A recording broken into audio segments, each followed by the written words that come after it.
நம்ம தொழுகையாளியா இருந்தாதான் நம்ம பிள்ளையும் தொழுகையாளியா இருக்கும்.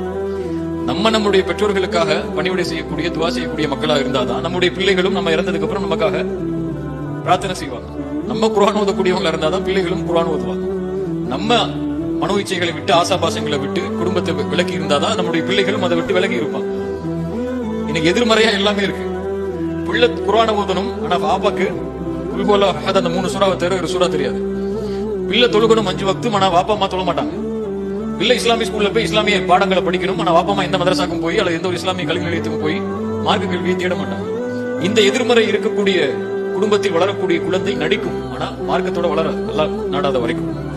எப்போ அந்த குழந்தை மார்க்க ஈடுபாட்டோடு மார்க்க ஆர்வத்தோடு தன்னை நேர்படுத்திக் கொண்டு வளரும் என்றால், இயற்கையாகவே வளரும் என்றால், அல்லாஹ்வுடைய உதவியோடு அந்த பெற்றோர்கள் அந்த குடும்பத்தில் உள்ள உறுப்பினர்கள் அந்த நிலைப்பாட்டில் இருந்தால் மட்டுமே.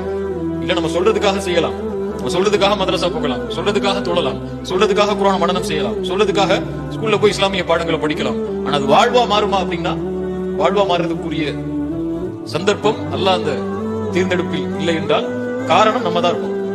நம்மை பார்க்காத, நம்மை பார்த்து வளரக்கூடிய குழந்தை நம்முடைய வளர்ப்பில் நம்முடைய செயல்பாட்டில் இந்த சாலிஹ் என்ற உள்ளடக்கக்கூடிய தன்மைகள் எதுவும் இல்லை என்றால் சாலிஹான குழந்தையா உருவாக்க முடியாது. அப்படி ஒரு குழந்தையை உருவாக்கிட்டு நம்ம போனோம்னு சொன்னா இந்த உலகத்திலையும் நமக்கு நஷ்டம், மரணத்துக்கு பிறகும் நமக்கு நஷ்டம்.